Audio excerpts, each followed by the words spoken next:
Bonjour et bienvenue. Aujourd'hui, on se plonge dans des extraits d'une émission locale assez vivante, le talk show Confluence du 31 mai 2025.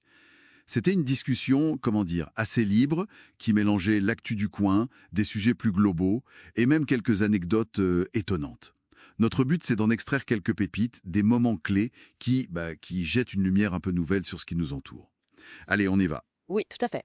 Et la source est intéressante parce qu'elle montre bien comment des discussions qui partent du local peuvent vite toucher à des enjeux bien plus vastes. Ça révèle des connexions qu'on ne voit pas toujours au premier abord, quoi. Alors commençons par un truc assez inattendu. Une info tirée du journal Toutes les Nouvelles. Ça se passe à la Selle-les-Bordes, c'est près de Rambouillet, et là-bas, le problème, c'est pas le loup. Non, non, c'est un faisan. Ah oui, le faisan vénéré, c'est ça. Exactement. Une espèce qui est magnifique, hein, exotique, mais qui est élevée pour la chasse, en fait. Et c'est là que ça devient particulier. C'est son comportement. Ce faisant, le mâle, surtout, il est territorial de nature. Mais là, on dirait que son agressivité est, amplifiée par l'élevage.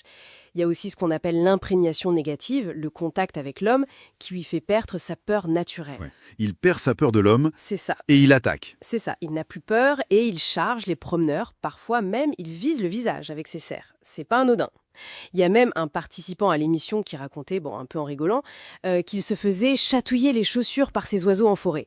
Donc, on a cette situation un peu paradoxale, un animal d'élevage qui, une fois relâché, devient une sorte de menace locale. C'est fou, ça inverse complètement le rapport habituel, non? Complètement. C'est une inversion assez frappante entre l'homme et l'animal qu'il est censé gérer. Donc le message, c'est attention si on se promène dans le coin, faut vraiment se méfier. Et cette interaction un peu décalée avec le monde animal local, ça nous amène peut-être à... Oui, ça fait le lien, justement.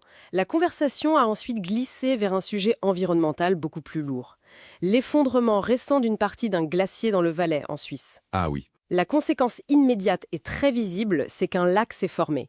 Et ce lac menace plusieurs villages en contrebas.